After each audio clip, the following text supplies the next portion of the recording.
Shalom. Ibu Bapak Saudara sekalian, tadi seperti doa saya bahwa memang kita sedang ada di penghujung tahun 2019.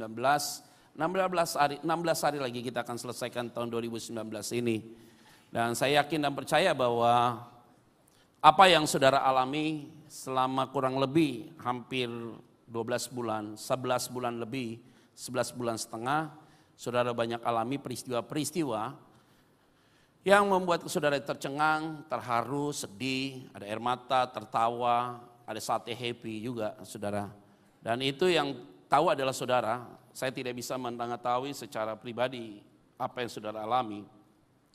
Kecuali saudara yang bercerita kepada saya tentang apa yang saudara alami.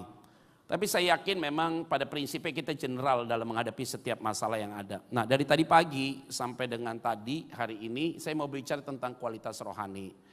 Kualitas rohani ini adalah seiringan dengan pertumbuhan rohani kita masing-masing. Nah kita mulai ya, kita mulai masing-masing punya database-nya atau kita buat bagan sendiri-sendiri. Bagian mana yang kita lemah dan bagian mana yang tetap eksis kita sampai hari ini.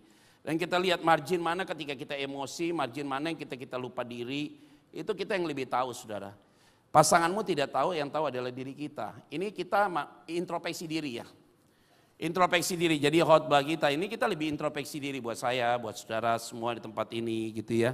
Mungkin istri saya juga ada di tempat ini, dia tidak tahu hati saya juga tidak tahu hati dia. Saya harus introspeksi diri, ada saatnya saya berdiam diri.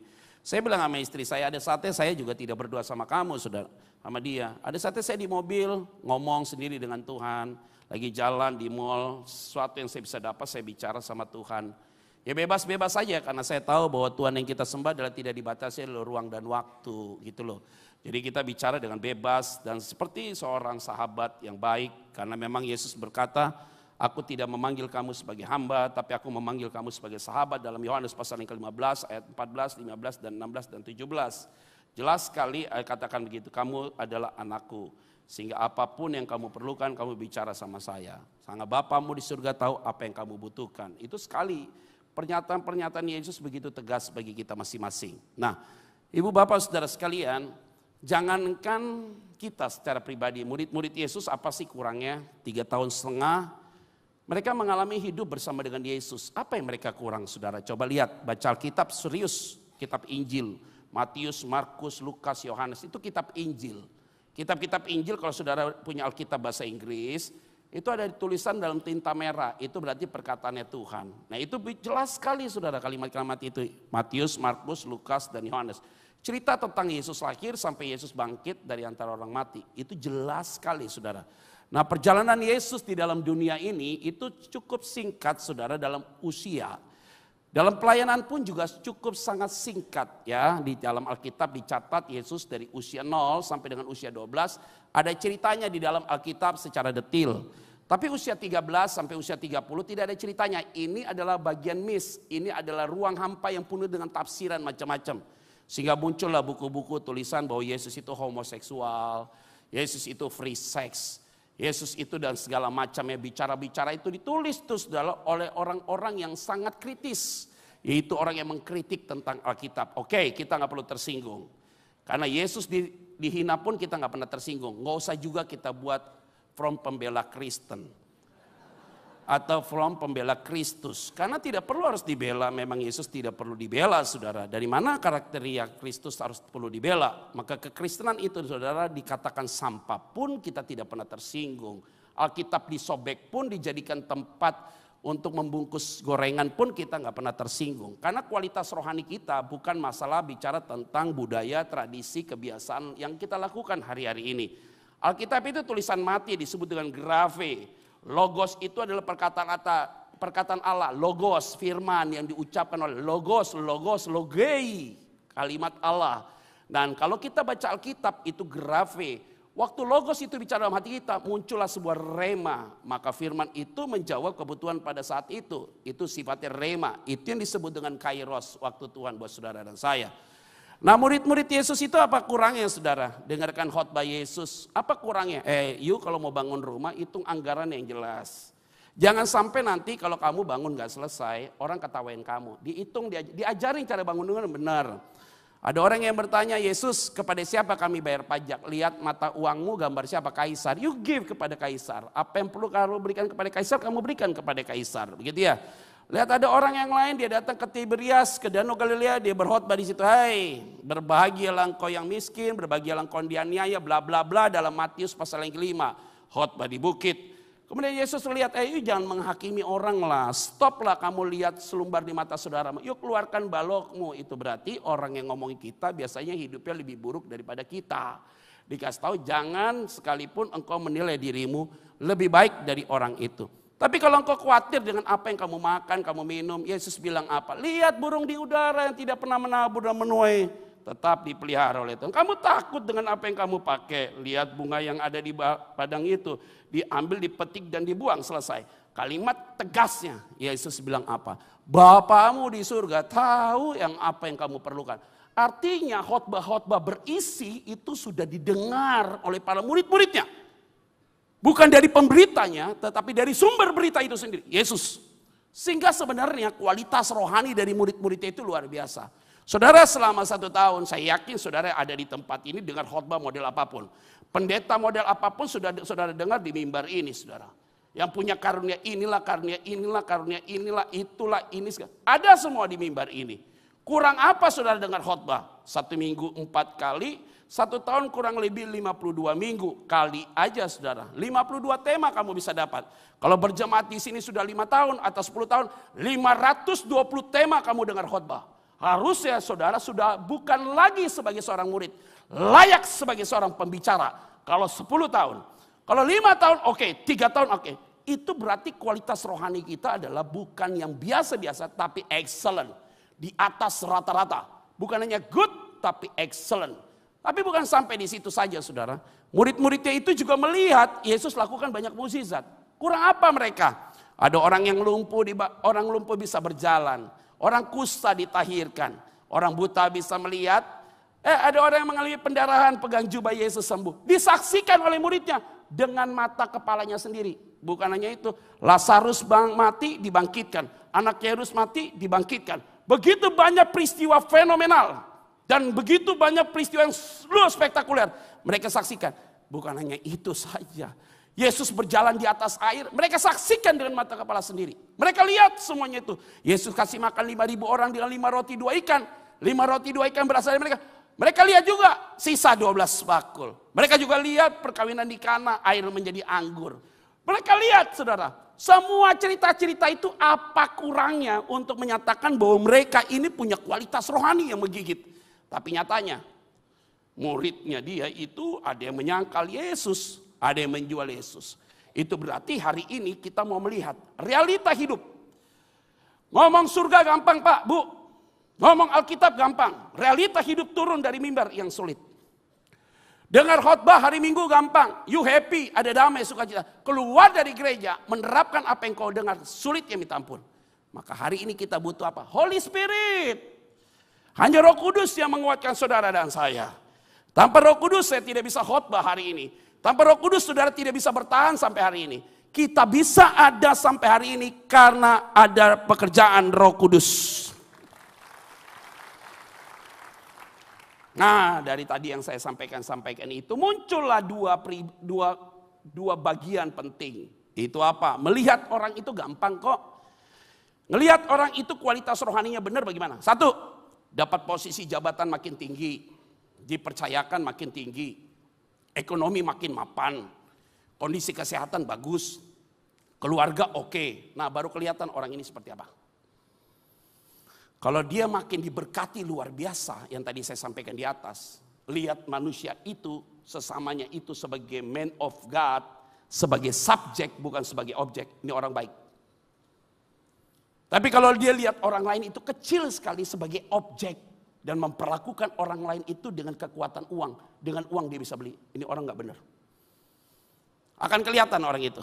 Atau posisi yang paling ekstrim di bawah. Ekonomi susah, ada masalah penyakit, kekacauan dalam rumah tangga, kehidupan dalam segala apapun sedang mengalami penurunan. Akan kelihatan siapa dia. Nah, ini kalau orang seperti ini saudara. Dia tidak pernah minta belas kasihan dari orang. Tidak pernah minta-minta. Ini orang rohani bagus. Tapi kalau orang ini dikit-dikit minta, dan ini minta belas kasihan, ini orang Qurani nggak bagus. Akan kelihatan orang begini. Maka dari dua part bagian yang tadi saya sampaikan, orang itu dalam keadaan kesuksesan atau dalam keadaan sulit, dia punya kualitas yang baik, maka orang itu adalah jemaat yang jam 16.30. Tadi saya ngomong juga sama jam 9 sampai jam 11 saya ngomong juga. Jam 7 saya ngomong yang sama.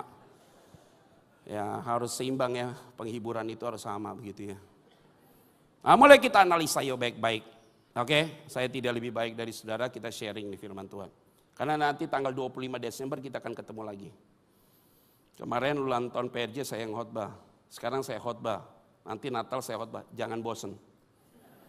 Makanya saya tidak mau menyentuh Natal Pak, Bu. Saya tidak mau menyentuh tentang khotbah Natal. Karena nanti saya takut tanggal 25 saya habis topik. Nah, saya mau ngomong untuk mempersiapkan saudara untuk take off 2019 untuk masuk tahun 2020. Nanti pas Natal saya akan berbicara tentang orang Majus, yaitu tentang he was born. Impact-nya adalah breakthrough dan multiplication. Jadi terobosan dan terjadi multiple pelipat gandaan. Dari kelahiran Yesus itu akan terjadi terobosan dan pelipat gandaan. Nanti tanggal 25 saya khotbah. Saya jangan khotbah sekarang, topiknya habis. Oke, yang hari ini saya mau berbicara adalah kualitas rohani kita. Oke, kita mau bicara yuk kita mulai lihat database hidup kita. Buka Alkitab. Nah, lihat Bapak Ibu Saudara, ini satu peristiwa dicatat oleh 3 Injil. Disebut dengan pengajaran Injil sinopsis. Injil sinopsis, Injil yang sama napasnya, tapi gerakan pencernaannya berbeda. Ada Matius, Markus, dan Lukas. Jadi satu peristiwa dicatat oleh 3 Injil ini, Matius, Markus, Lukas. Dari Matius, yaitu Matius 8 ayat 22 sampai 23, 23 sampai 27, Markus 4 ayat 35 sampai dengan 41, ada Lukas pasal yang ke-8 ayat 22 sampai dengan ayat 27.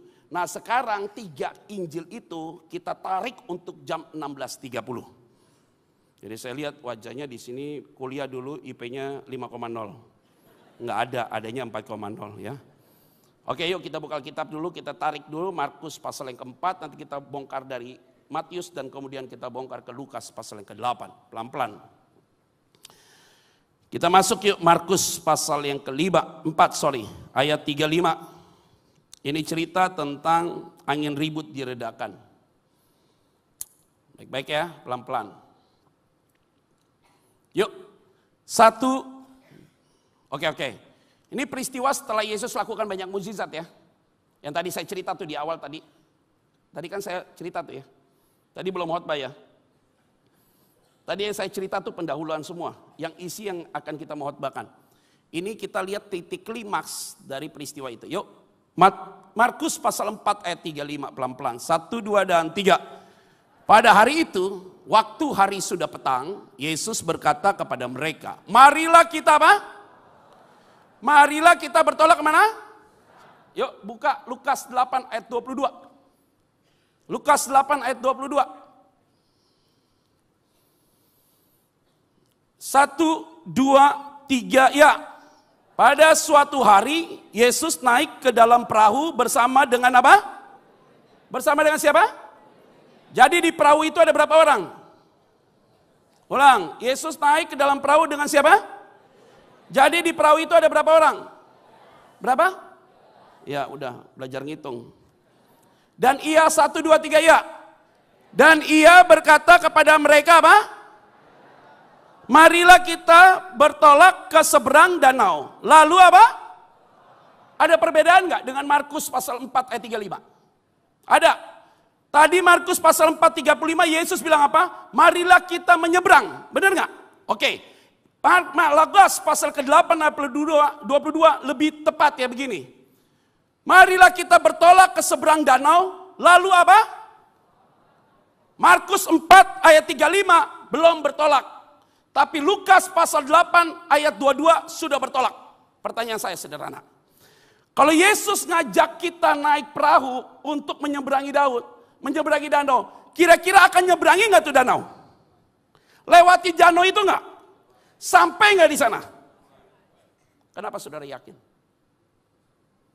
Kasih tahu saya. Kenapa saudara yakin? Kalau Yesus akan menyeberangi engkau ke Pulau Seribu. Dari Ancol ke Pulau Seribu. Yesus bilang, mari kita naik perahu, kita akan nyeberangi dan kita sampai Pulau Seribu. Saudara yakin akan sampai nggak di sana? Kalau saya ngomong, percaya nggak? Kenapa begitu ya?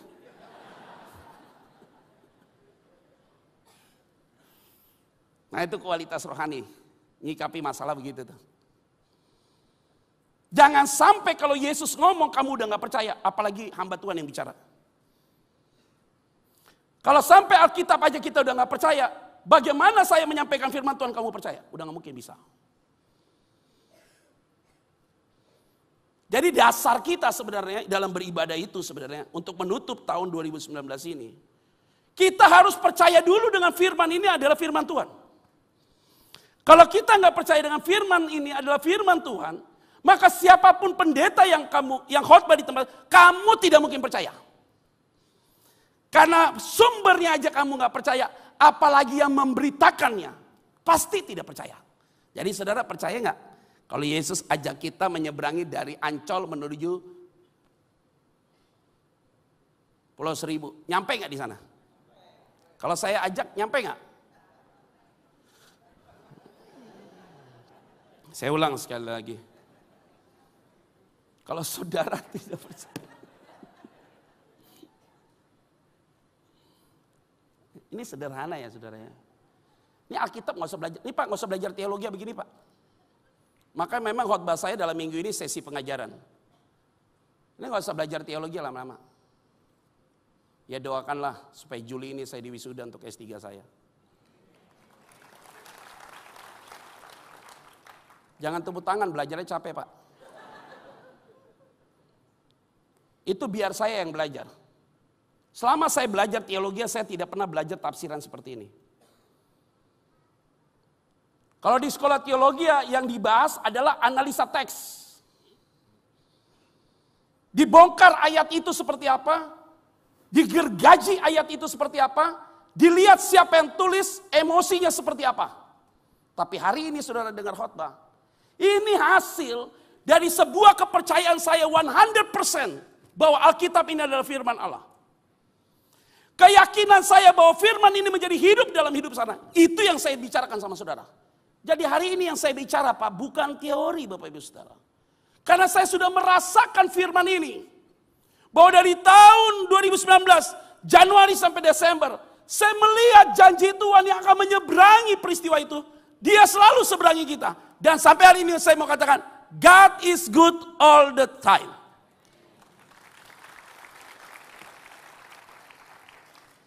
Amin. Kita baca yuk Markus pasal yang keempat. Ayat 35. Kok jadi 5? Markus 35. Ya. Ayat 36 sekarang kita baca yuk. 36. Enak nih khotbah 16.30 ya Pak Bambang. Santai. Kalau pagi Pak diingetin ya. Waktu habis gitu. Kalau ini enggak lanjutkan sampai Tuhan Yesus datang kedua kali. Yuk pelan-pelan yuk. Ayat 36 kita baca yuk pelan-pelan. 1, 2, 3 ya. Mereka meninggalkan orang banyak itu. Lalu bertolak dan membawa Yesus beserta dengan apa? Mereka dalam perahu di mana Yesus telah apa? Yesus telah apa? Sekarang ada di dalam perahu enggak? Yesus duduk enggak? Muridnya duduk gak? Tahu dari mana? Ini yang saya bilang. Ini belajar Alkitab, saudara. Kalau Alkitab gak tulis, yuk jangan tafsirkan. Sering sekali pendeta yang tidak ditulis ditafsirkan. Bidat. Yang ditulis saja diomongin. Yang ditulis saja bingung banget khotbahinnya. Yang gak ditulis jangan dicari tahu. Ini kan sering kan? Ketika Yesus diperhadapkan dengan perempuan berzina, Yesus berlutut gak? Tulis di tanah kan? Ada pendeta bilang apa? Saudara tahu Yesus tulis apa? Saya tahu. Dia lebih pintar dari Yesus. Padahal di Alkitab tidak ditulis itu tentang ayat itu. Jangan dicari tahu.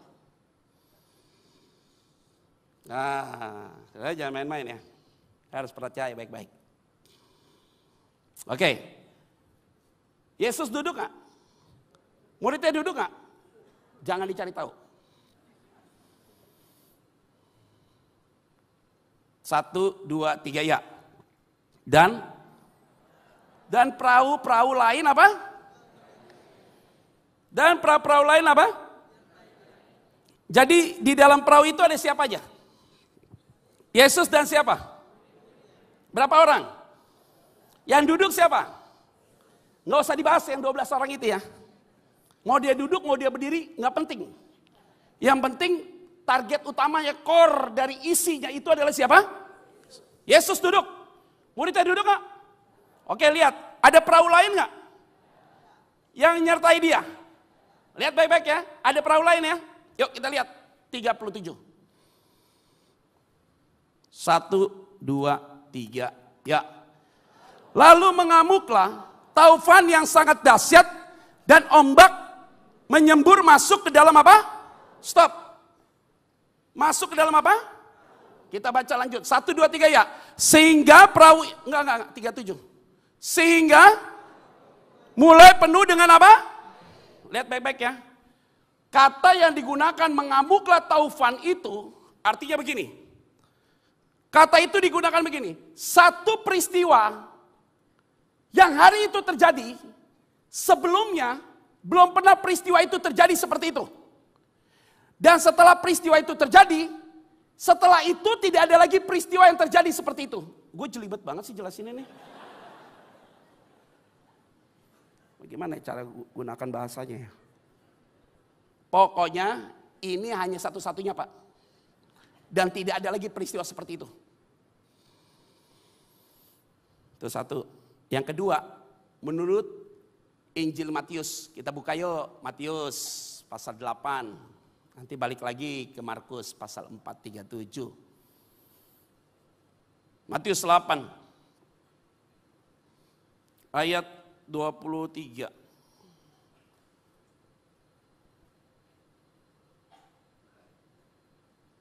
24 Pak, minta tolong. Oke, yuk baca yuk. 1, 2, 3 ya. Mengamuklah angin ribut di danau itu. Kata yang digunakan mengamuklah itu semua sama. Gempa bumi yang terjadi di darat pindah ke danau. Jadi terjadi peristiwa kayak gempa bumi di darat pindah ke danau. Dan kalimat berikutnya, sehingga perahu itu ditimbus apa? Kalau ditimbus gelombang Pak, terjemahannya begini. Timbus dia.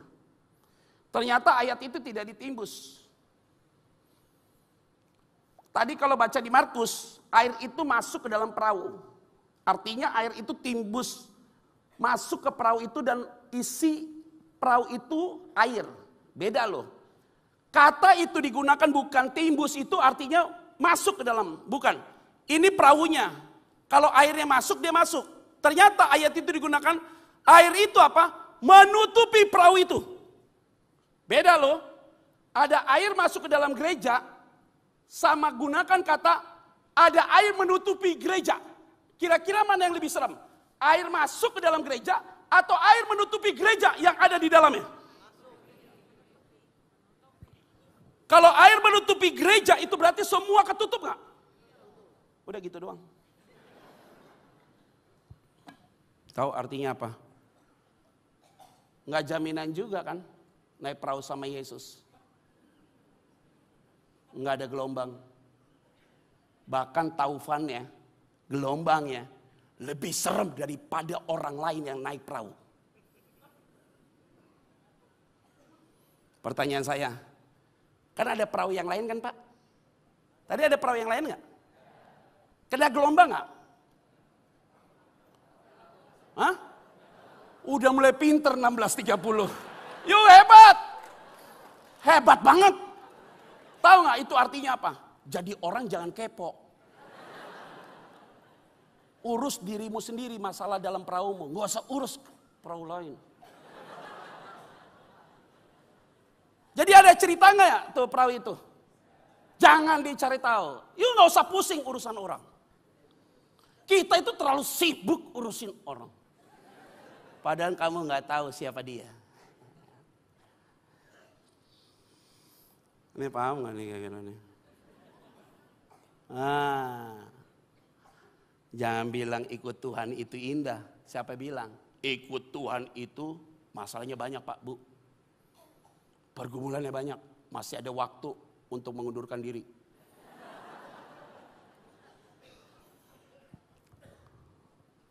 Saya dijemput pelayanan di Bandung. Suami istri ajak saya makan Pak. Satu restoran. Suaminya ditutup lehernya. Manggil saya Pastor.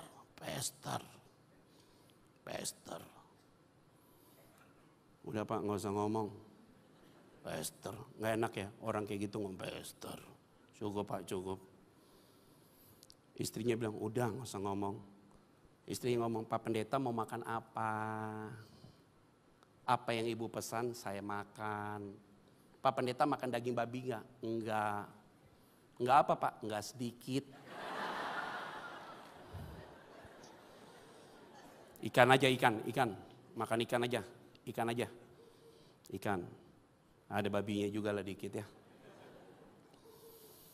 Udah kita makan selesai. Nguber nih mau KKR nih jam 6. Karena dia jemput saya dari kereta api. Bawa ke penginapan dulu mau bersih-bersih karena KKR jam 6. Singkat cerita, istrinya keluar dari tempat duduk meja makan itu, round table itu, bayar. Suaminya cerita, Pastor, kenapa? Saya kena kanker paru-paru, cancer. Udah 5 tahun sembuh cancerku. Sekarang cancernya lari ke pita suara saya. Sembuh juga nih, saya udah 5 tahun tapi udah dicabut pita suara saya. Saya udah hidup 12 tahun. Saya melayani Tuhan, Pastor, dari awal. Saya nggak ngerokok. Saya tidak minum alkohol, Pastor. Saya begini. Yang alkohol, minum ngerokok semua. Nggak ada yang begitu. Wah, ngeri ya saudara ya. Nggak lama istrinya datang. Dia mau ngomong ketaan lagi. Ngomong apa suami saya? Cerita penyakitnya. Udah saya aja Pak yang cerita. Dia cerita aja dia. Suami saya batuk, keluar darah, Pak Pendeta, kita bawa ke Penang, diperiksa, ronsen, ternyata ada kanker di paru-parunya. Akhirnya saya juga cek lah kesehatan saya, lihat CA saya. Pas dilihat, ternyata saya juga kena kanker di payudara. Jadi suaminya divonis kena paru-paru, istrinya kena payudara. Saya melayani Tuhan, Pastor. Kurang apa saya bantu pekerjaan Tuhan? Berapa banyak orang yang kita bantu di daerah? Saya pelayanan dari satu tempat ke tempat yang lain. Kurang apa Pak Pendeta?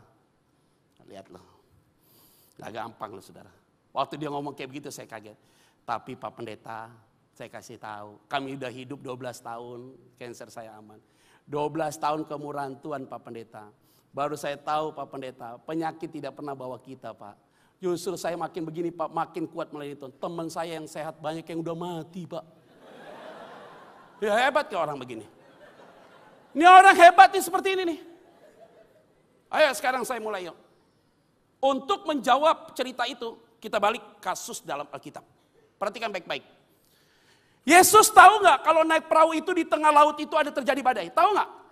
Kenapa dia nggak kasih tahu murid-muridnya? Harusnya Yesus kasih tahu dong sama murid-muridnya. Hei, kita akan nyebrang danau. Tapi ingat, di tengah danau ada badai. Gelombang besar, akan air menutupi perahu itu. Kira-kira murid-muridnya mau masuk gak? Pantas gak dikasih tahu. Sekarang saya mau tanya, dari tahun 2018 Tuhan pernah kasih tahu gak sama kamu? Apa yang terjadi 2019? Enggak kan? Tapi tetap ditolong Tuhan gak? Itu Tuhan kita.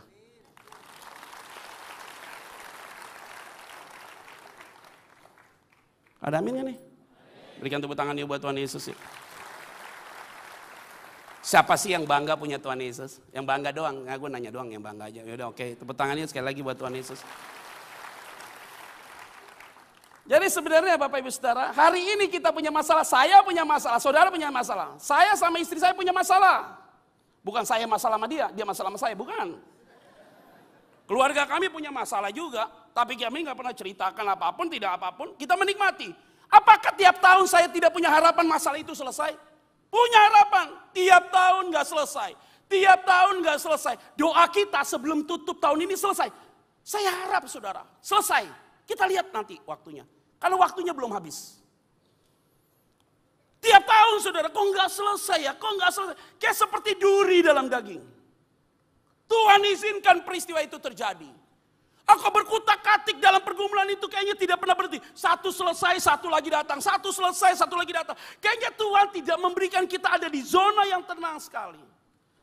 Kayaknya harus naik pesawat dari Jakarta Bali turbulence terus.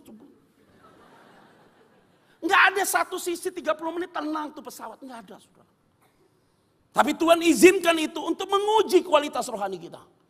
Maka hari ini tidak ada yang mengeluh. Tapi belajar untuk mengucap syukur. Ada amin? Berikan tepuk tangan buat Tuhan Yesus ya. Markus, kita balik lagi ke Markus yuk. 4. Markus pasal yang 4. Tadi ayat 38.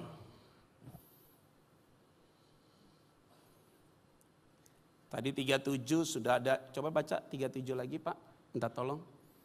Oke, sudah baca sehingga perahu itu mulai penuh dengan air. 38 kita baca yuk. 1, 2, 3 ya.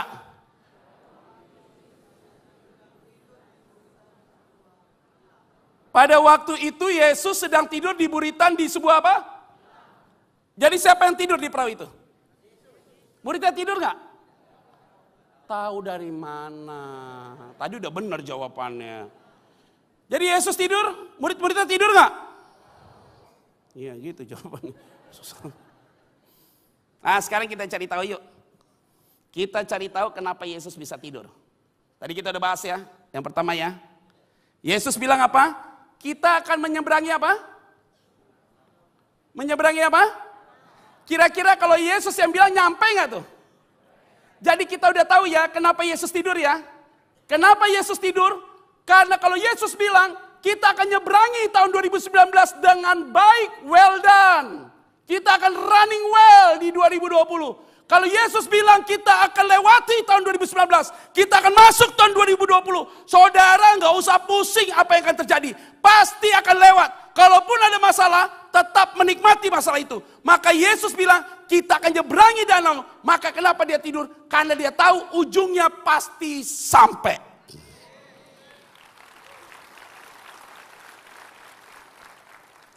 Ada amin nggak?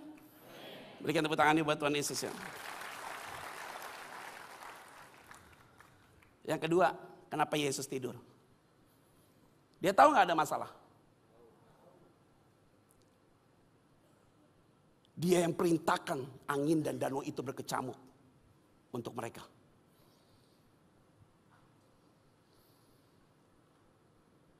Pak, tapi kan Allah bilang bahwa dia tidak merencanakan sesuatu yang jahat, kecelakaan. Itu menurut pandanganmu. Karena menurut kita celaka, bagi Tuhan damai sejahtera. Bagi kita damai sejahtera, bagi Tuhan itu celaka. Karena cara pandang kita sama Tuhan berbeda. Semua sekarang saya mau tanya pada sore hari ini. Siapa yang yakin pada hari ini bahwa saudara adalah orang-orang yang sudah diselamatkan oleh Tuhan? Sekali lagi saya tanya ya, sebelum tutup tahun nih. Supaya kalau mati masuk surga. Siapa yang yakin ya? Yakin, benar-benar teguh, nggak usah ikut-ikutan. Yang yakin kalau dia hari ini adalah orang yang sudah diselamatkan oleh Tuhan. Turunkan tanganmu. Kalau hari ini engkau yang angkat tangan, engkau yakin engkau adalah orang yang telah diselamatkan Tuhan. Itu berarti masalah beban hidupmu, taufan masalah itu besar sekali, gelombang hidupmu besar. Tuhan perintahkan itu terjadi dalam hidupmu. Karena ujungnya tidak akan mungkin membinasakan engkau. Ujungnya supaya engkau bergantung sama dia dan engkau melihat kebesaran Tuhan dalam hidupmu.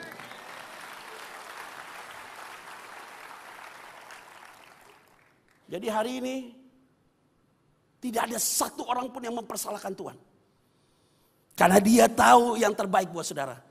Kenapa suami istri itu kena masalah beruntun dua-duanya? Karena Tuhan tahu, dia tahu bahwa orang ini kuat dan Tuhan yang memberikan dia kekuatan. Maka Paulus bilang apa? Waktu aku lemah, maka aku kuat. Karena aku tahu ada Yesus ada di dalam hidupku.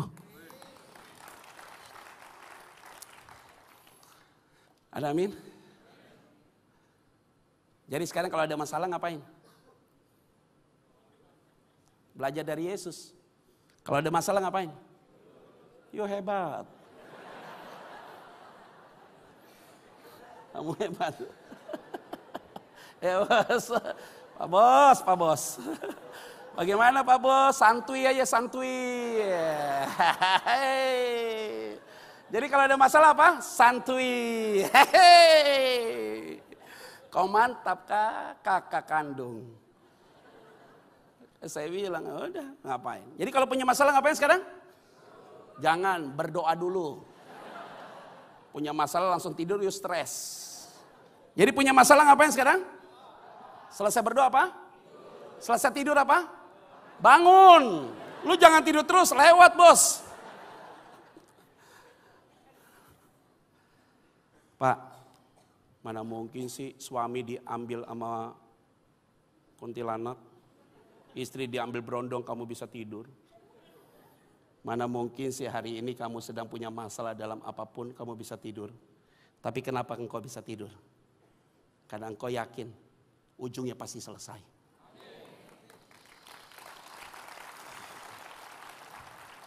Jadi Pak, Bu, kalau anakmu hari ini rumah tangganya lagi goncang, dah tenang aja.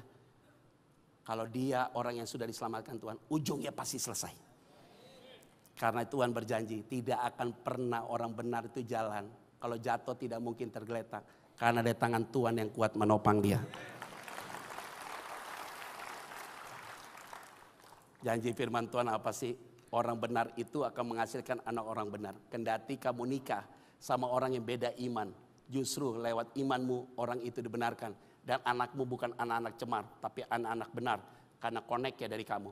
Ini bukan bicara tentang physically, tapi ini bicara tentang spiritual. Dan bicara tentang kingdom of God. Yang sifatnya bukan linear, tapi sifatnya adalah progresif. Itu berarti saudara dan saya di tempat ini nikmati hidup karena engkau tahu segala sesuatu pasti ada jalan keluar. Jadi punya masalah ngapain sekarang? Selesai berdoa apa? Selesai tidur apa? Selesai bangun ngapain? Sikat gigi. Jangan lupa. Udah jangan diterusin, nanti kayak ngajar sekolah minggu gue. Ayat berikutnya yuk. Ayat berikutnya. Wah, 2 menit lagi selesai. Sini pulang. Yuk, ayat berapa? Enggak, tadi ayat berapa? Ayat 38 dulu belum selesai tadi. 38 yuk, bantu yuk Mas. Maka murid-muridnya 1, 2, 3 ya. Maka murid-muridnya membangunkan dia dan berkata kepadanya apa? Engkau tidak peduli kalau kita apa? Kalau kita apa? Kata kita itu menunjukkan buat dia murid-murid saja atau bersama dengan Yesus? Guru, kamu gak peduli, kita ini soal kamu dan aku mati. Kira-kira pantas gak ngomong begitu? Punya masalah sih boleh bos, jangan ngajak Tuhan mati dong. Ini mulut tolong dijaga. Dari Januari sampai Desember, masalah ada, tolong ya, dikunci nih. Kalau dagangan kita hari ini tidak selaris 2018 atau 2017, jangan bilang toko inisial, tarik perkataan itu. Semua hari ini yang udah nikah, 5 tahun, 7 tahun, 8 tahun, 10 tahun belum dapat anak, suamimu sehat, istrimu sehat. Jangan bilang begini, Tuhan sepertinya tidak dengar doaku. Bukan, Tuhan tahu kamu layak atau tidak layak punya anak. Jangan-jangan kalau kamu dikasih anak justru kamu jauh dari Tuhan. Dengan kamu tidak punya anak, suami sehat, istri sehat, kamu makin dekat sama Tuhan. Lebih baik kamu tidak kasih anak.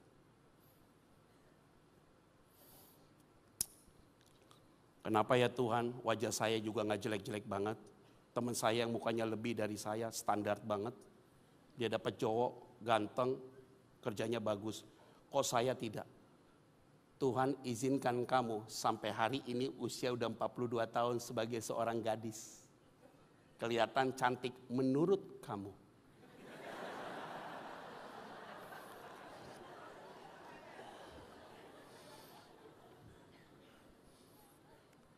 Fisikmu cantik, tapi jangan kamu punya jodoh justru kamu melukai hati dia. Atau sebaliknya, kamu dilukai. Tuhan itu lebih tahulah apa yang akan terjadi di depan. Makanya hari ini sebenarnya melangkah aja dalam pertolongan Tuhan. Karena dia tahu yang terbaik buat kita. Anak saya yang paling sulung ngomong sama mamanya, "Ma, you kenapa sih ma? Pilih suami tua bangka ini." Saya beda sama istri saya 10 tahun. Tapi kalau jalan kelihatan saya lebih muda daripada dia. 10 tahun saya beda, dia di bawah saya 10 tahun. "Ma, kok mama mau sih ma nikah sama laki-laki yang bedanya lebih tua dari mama? Harusnya mami ini kan bisa dapat yang lain." Saya bilang sama saya, "Enggak ada gua, enggak ada lu, jangan banyak ngomong lu." Ngemeng aja lo. Jangan ngemeng-ngemeng. Udah pada tidur. Mau aja nikah sama orang Timor. Bentar, ya aja mah. Aja didik ya, unik ya. Kadang-kadang kita berpikir-pikir ya, unik ya Tuhan ini ya. Kenapa ya Tuhan pertemukan kita dengan pasangan kita ya? Bisa pikir ya. Karena istri saya ngomong sama saya, dia bilang begini, "Pak, dulu waktu lu masih pacaran sama gue posesif lu Pak. Saya kasih dia handphone. Dulu kan ada program itu tuh, telepon sampai malu." Apa sih? Handphone apa mah? Smart friend apa sih itu? Oh, handphone murahan deh pokoknya gue kasih ke dia aja udah. Emang murahan aja udah, sekarang gak ada duit. Kasih telepon sama dia, telepon sampai malu Pak. Yang kalau kita sama nomor itu, telepon sampai bawah. "Oh saya telepon, lu di mana? Lu kemana? Kamu naik ojek sama siapa?" "Yang tukang ojek." "Masa sih?" Sampai pertanyaan saya udah gak masuk akal. Posesif gua. "Waduh ini jangan, nggak boleh gini. Sampai dimasukkan, udah mandi apa belum? Udah tidur, ya Tuhan Yesus tolong. Makan apa kamu?" "Oh posesif banget." Udah nikah ini dia tanya, "Kok sekarang lu gak posesif Pak? Tolong dong Pak posesifin gua." Adek kau mantap.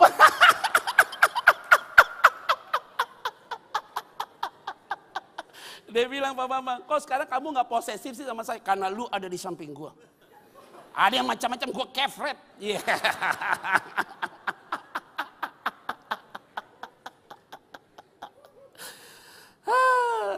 Itulah manusia, hamba Tuhan juga kan. Saya masih di darah dan daging kan. Ada pergumulan saudara, ada badai. Ya, tapi tidak boleh berucap kata-kata yang tidak baik.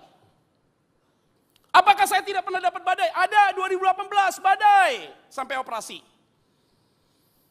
Badainya luar biasa Bapak Ibu Saudara. Tapi tidak teriak saya sama siapapun. Saya tahu Tuhan pasti tolong saya. Apakah ada badai dalam rumah tangga saya? Ada pastinya. Dalam keluarga besar saya ada pastinya.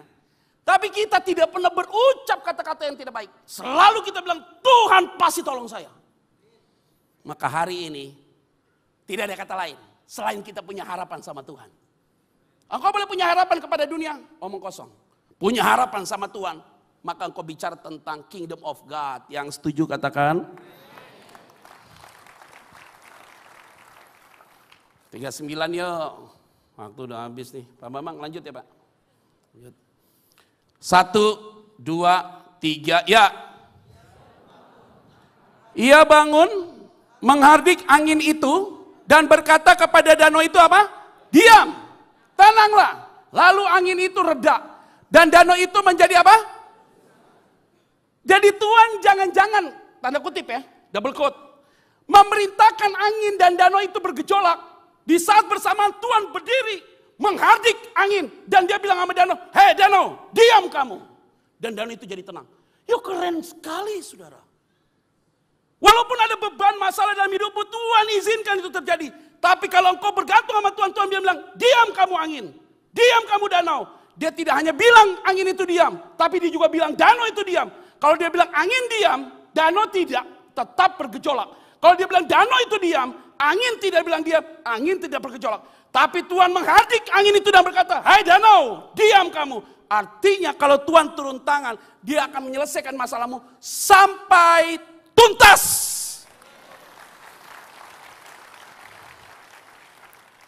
Ada amin? Teduh nggak danau itu?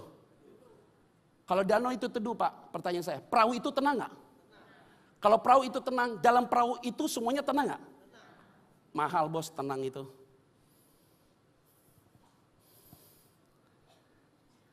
Orang yang punya duit banyak, belum tentu hatinya tenang. Lebih baik nggak punya uang tapi hatinya tenang. Susah juga Pak.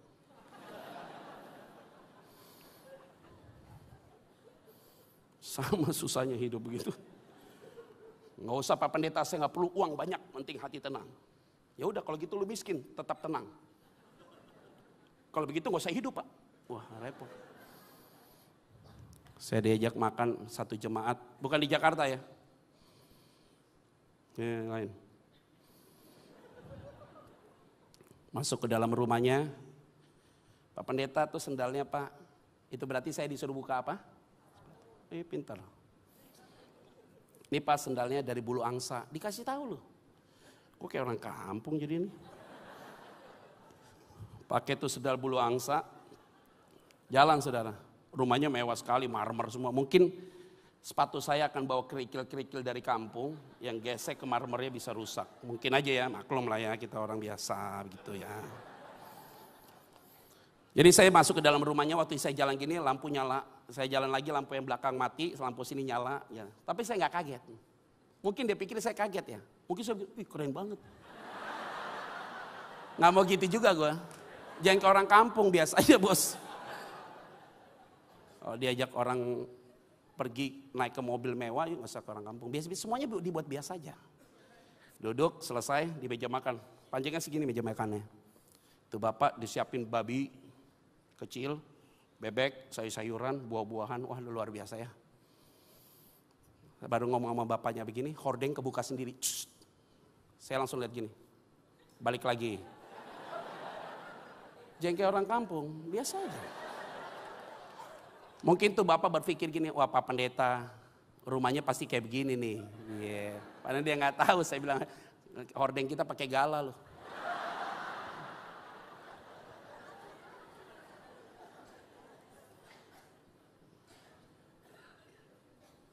Hordeng udah kebuka lebar, saya cuma ngeliat gini doang kok.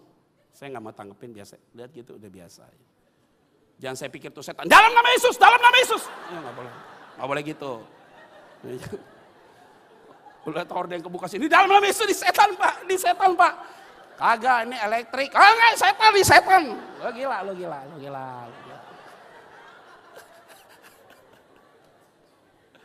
Kebuka tuh, wah keren banget. Hordengnya kebuka, selesai hordengnya kebuka full, kolam berenangnya tuh saudara, bunyi air kenceng, sekaligus ada warna lampu dari bawah, berwarna-warni. Waktu lampu itu keluar semua sama air itu desarannya makin kencang, disertai dengan musik klasik masuk ke dalam rumah. Wah lu jangan begitu, gak cocok lu di rumah dia. Baru kayak gitu, wes. Memang saudara gak cocok ke rumah dia. Mental lu bukan mental orang kaya bos. Kampungan banget. Lu kayak orang kali jodoh.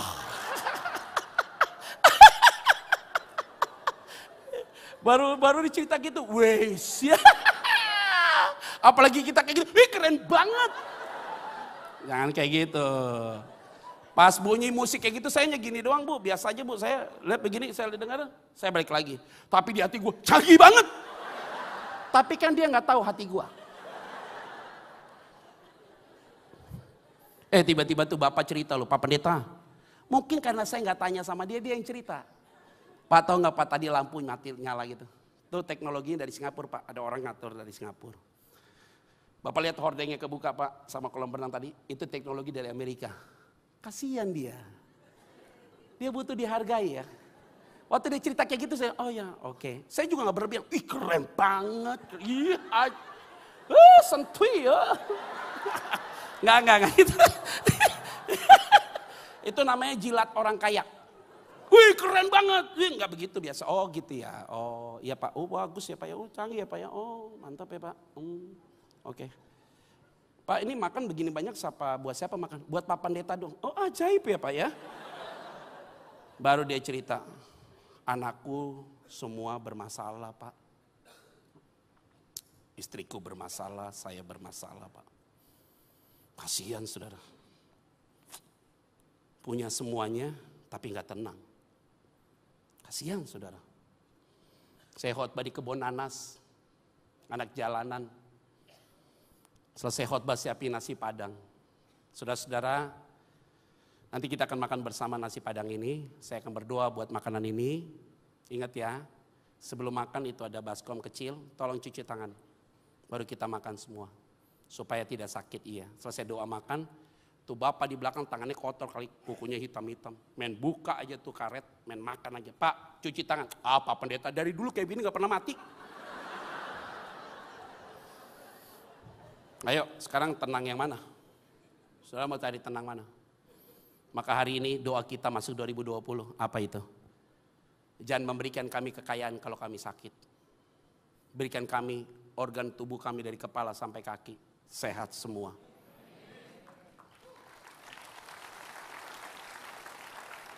Kalaupun Tuhan kasih berkat, kami pastikan kami tidak mungkin tolak.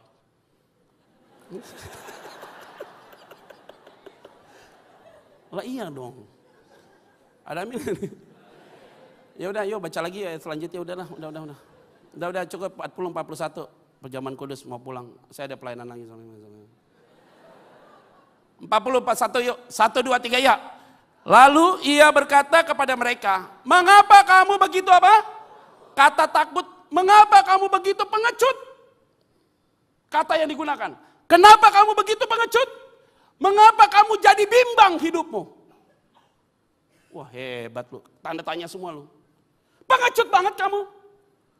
Mungkin kalau saya Yesus saya teruskan. Pengecut banget kamu. Kamu gak lihat tadi orang mati gue bangkitin?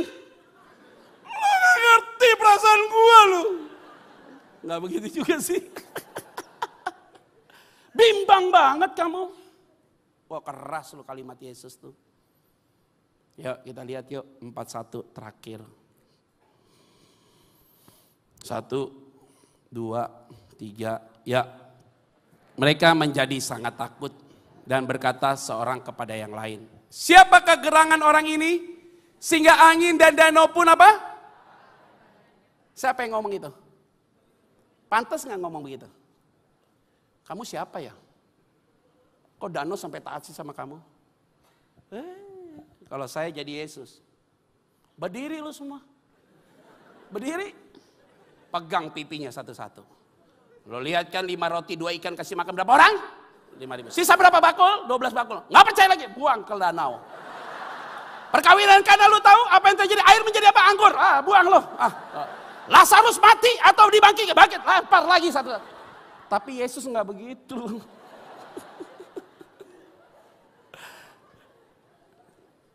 Yesus nggak begitu. Setelah perahu itu sampai di tepi danau, ayat selanjutnya, Yesus ajak mereka dan tidak ngebahas tentang peristiwa di danau itu. Yo dewasa sekali. Langsung dibawa murid-muridnya 12 orang itu melakukan pelayanan. Ada orang yang kerasukan setan di Gerasa dan setan itu lari ke babi. Artinya apa? Yesus punya hati yang apa? Sabar. Ayo Januari sampai dengan Desember. Kamu pernah buat kesalahan gak? Dipelihara Tuhan gak hari ini? Tahu diri dong. Dia tetap apa? Sabar. Tetap apa? Sabar. Oh dia panjang sabar buat saudara. Dia terlalu sabar buat saudara dan saya. Ada amin gak nih? Tadi pagi saya cerita. Saya khotbah di Tebet. Ibu-ibu di baris ketiga dengar khotbah saya saudara. Pegang kursi depan sampai begini. Sepanjang saya khotbah saudara. Begini dia. Saya bicara tentang Roh Kudus tuh. Peranan Roh Kudus dia begini loh. Selesai khotbah habis, saya keluar nih ketemu sama dia lagi di luar. Pak Pendeta thank you ya, khotbahnya saya diberkati Pak. Oh ya Bu, terima kasih Bu. Tadi Bapak khotbah apa ya? Ajaib. Tapi kita harus apa seperti Yesus? Sabar. Jangan pulang dari sini, jangan pulang dari tempat ini tanya Pak tadi khotbah apa? Gua kepret lu bener-bener.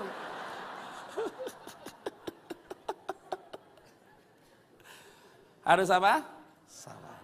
Ya ini tenang, sabar ya, mulai tenang ya. Ada emosi harus ditahan, mengendalikan dalam, nggak gampang saudara, tapi kita belajar hari ini.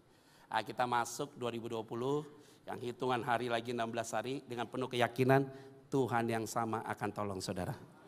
Selamat hari Minggu, Tuhan Yesus memberkati kita semua. Shalom. Saya undang kita semua bangkit berdiri yuk.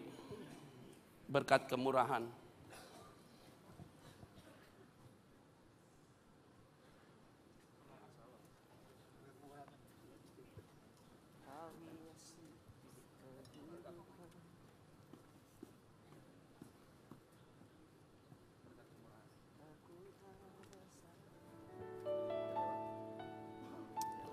Saudara, ulang-ulang kali saya bilang, kalau saudara punya pergumulan, saya punya pergumulan, apa sih kurangnya? Dari Januari sampai Desember kadang-kadang saya malu sama istri saya berdoa. Ceritakan pergumulan yang sama. Kok gak selesai Tuhan tiap tahun? Istri saya bilang, tahun ini pasti selesai Pak. Tapi kita udah gak mau lagi berdoa tentang hal itu. Selalu istri saya, kenapa yuk gak mau berdoa lagi? Saya lagi tunggu waktu Tuhan. Maka hari ini, Tuhan tuh gak tuli, Tuhan gak pelupa. Dia sudah dengar pergumulanmu, tiap hari kamu teriak. Hari ini cuma satu, belajar untuk bersyukur pada Tuhan. Kita hidup oleh karena kemurahan Tuhan. Ada amin? Berkat kemurahan Tuhan, haleluya, Yesus.